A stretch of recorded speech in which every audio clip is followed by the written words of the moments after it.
عمرو بن افسا رضی اللہ تعالیٰ عنہ بیان کرتے ہیں، میں رسول اللہ صلی اللہ علیہ وسلم کی خدمت میں حاضر ہوا تو میں نے عرض کیا، اللہ کے رسول، اس دین پر آپ کے ساتھ اور کون ہے؟ آپ صلی اللہ علیہ وسلم نے فرمایا، آزاد اور غلام۔ میں نے عرض کیا، اسلام کیا ہے؟ آپ صلی اللہ علیہ وسلم نے فرمایا، اچھی اور پاکیزہ گفتگو اور کھانا کھلانا۔ میں نے عرض کیا، ایمان کیا ہے؟ آپ صلی اللہ علیہ وسلم نے فرمایا، صبر و استقامت۔ راوی بیان کرتے ہیں، میں نے عرض کیا، کون سا مسلمان افضل ہے؟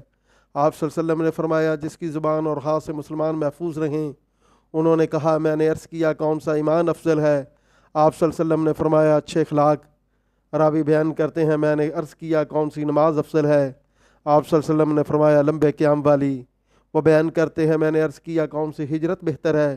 آپ صلی اللہ علیہ وسلم نے فرمایا، تو اپنے رب کی ناپسندیدہ چیزوں سے کنارہ کش ہو جا۔ انہوں نے کہا، میں نے پوچھا، کون سا جہاد افضل ہے؟ آپ صلی اللہ علیہ وسلم نے فرمایا، جس کے گھوڑے کی ٹانگیں کاٹ دی جائیں اور اسے شہید کر دیا جائے۔